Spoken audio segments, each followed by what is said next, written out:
Part 10। जिंदगी एक रंगमंच है। राजकुमार शंत से कहता है, सबकी नज़र हमारे घर पर है, तो देखा जाए इस हिसाब से सबसे सुरक्षित जगह वही है। सभी अदाकार अपनी अपनी जगह पर तैयार हैं, पर रंगमंच अभी सजा नहीं। एक बार रंगमंच सज गया तो सभी भूत प्रेत जो छिपे हुए हैं वो हमारे घर पर निखर कर आएंगे और सबसे मुख्य जगह पर खड़े होंगे। जब तक सब लोग पत्नी जी की असली पहचान के बारे में नहीं जानते, वो लोग जब तक भ्रम में हैं, तब तक वो लोग उसके लिए परेशानियां तो खड़ी करेंगे, पर कभी भी उस पर सीधे तौर पर हमला नहीं करेंगे। वो लोग ताक झांक करेंगे, इंतजार करेंगे, जैसे लोग करते हैं कि कब पानी के बीच वाली मिट्टी सतह पर बैठे और साफ पानी ऊपर आए और सब कुछ साफ साफ नजर आए। इन हालातों में मैं हमेशा पानी को हिलाता रहूंगा, जिससे मिट्टी उसमें हमेशा घुली रहेगी। मैं इस झूठ के तालाब में सच इस तरह से घोल दूंगा कि वो कभी भी किसी की पकड़ में नहीं आएगा। जब वो सब मछलियाँ सच को पकड़ने के लालच में अंदर जाएंगी, मैं उन सबको एक साथ अपने जाल में दबोच दूंगा। बातें करते करते वो लोग घर पहुंच जाते हैं।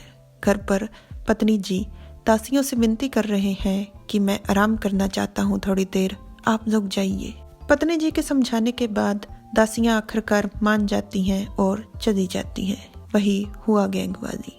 तो पत्नी जी चैन की सांस लेते हैं और आराम से धड़म करके आखिर लेट जाते हैं और कहते हैं, मैं तो बहुत थक गया, मुझे तो विश्वास नहीं हो रहा कि ये सारा दिन मैंने इतने अच्छे से निकाल दिया, मैं तो खुद से ही प्रभावित हो रहा हूँ। तो पत्नी जी याद करते हैं कि आज सारा दिन उन्होंने क्या क्या किया। ये है ऑर्चिड पवेलियन। यहाँ पर सभी तरह की किताबें रखी जाती हैं और यहाँ तक ही पत्नी जी पूर्ण तौर पर थक चुके हैं और मन में कहते हैं, ये प्रिंस यान का घर बहुत ही बड़ा है। ये है रसोई घर और ये है मुख्य बावर्ची हाउजू। मालकिन चक्कर देखिए कैसा बना है। और ये है माली, इसका नाम है जुआनडिंग। मालकिन आपको किस तरह के फूल पसंद है? मैं वैसे ही उगाऊंगा बहुत सारे। मुझे मुझे मुझे बांस पसंद है। जिन लोगों को पता नहीं है उनको बता दें कि बांस को उगने में 12-13 साल लग जाते हैं और उसमें कोनो खास फूल नहीं आते हैं, तो ये मजाक था। और यहाँ पर है लिनलुओ, लियोपिंग, लूमेंग, लियोदाई, वेनमो, ब्ला ब्ला, सबके नाम याद कर लीजिए। पत्नी जी मन में सोच ही रहे थे कि यहाँ पर कितने सारे लोग हैं कि उनके सामने धड़म करके ढेर सारी किताबें रख कर कह दिया जाता है कि ये शराब बई खाता है। इस घर की तो हिसाब किताब की किताबें भी कितनी मोटी हैं। मालकिन कोई सवाल, कोई परेशानी? तो पत्नी जी उत्तर देते हैं नहीं, जिस पर अम्मा सी जी को हैरानी होती है। तो पत्नी जी कहते हैं कि मुझे सब याद हो गया है अम्मा, ये सब तो बहुत ही आसान है, मुझे कोई परेशानी नहीं है, कोई सवाल नहीं है। तो अम्मा एकदम से चौंक जाती हैं और कहती हैं, सारा याद हो गया, सारे का सारा? पत्नी जी खुद से कहते हैं कि मुझ में एक ही हुनर है, मेरी एक ही ताकत है कि मेरी याददाश्त बहुत अच्छी है, और इसी के साथ वो अपने सारे दिन की याद पूरी कर देते हैं। शुक्र है मुझे सब कुछ याद है और ये दिन और सारे काम भी खत्म हुए। मुझे ये नहीं समझ में आ रहा कि राजकुमार आखिर गए कहाँ। मैंने उन्हें आज सारा दिन नहीं देखा।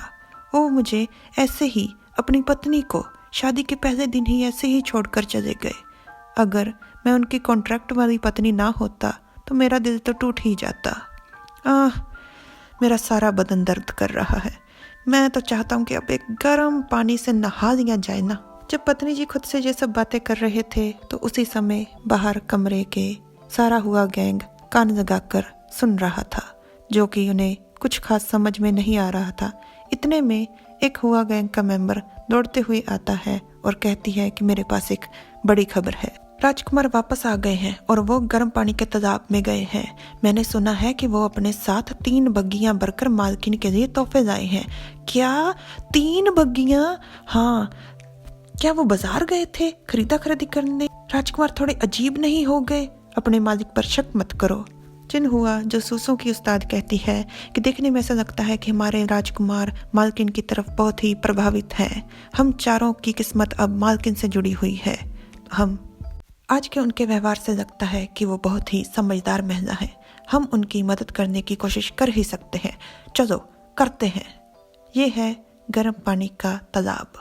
पत्नी जी को वहां जाकर चिन्हुआ कहती है कि आज आपने बहुत ज़्यादा काम किया है, आप बहुत ही थक गई होंगी।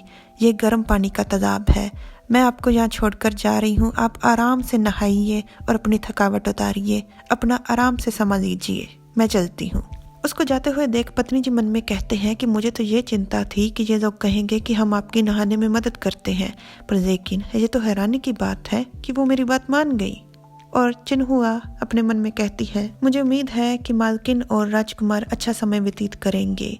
मैं कितनी मददगार साबित हुई। पत्नी जी बाल बांध अच्छे से तैयार हो जाते हैं नहाने के लिए और कहते हैं कि अब मैं अच्छे से पानी में बैठूंगा, जो पूरी तरह से एक लड़के में बदल जाते हैं। उन्हें अचानक से एक जगह नजर आती है, पर वो वहां जाने से पहले पानी में पहले पैर डालकर उसका तापमान जांचते हैं।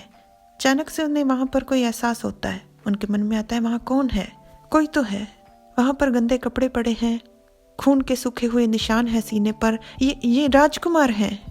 पत्नी जी को ये जोरदार झटका मिलता है और ये पार्ट यहीं पर खत्म हो जाता है। Like, subscribe, comment. Thanks for watching.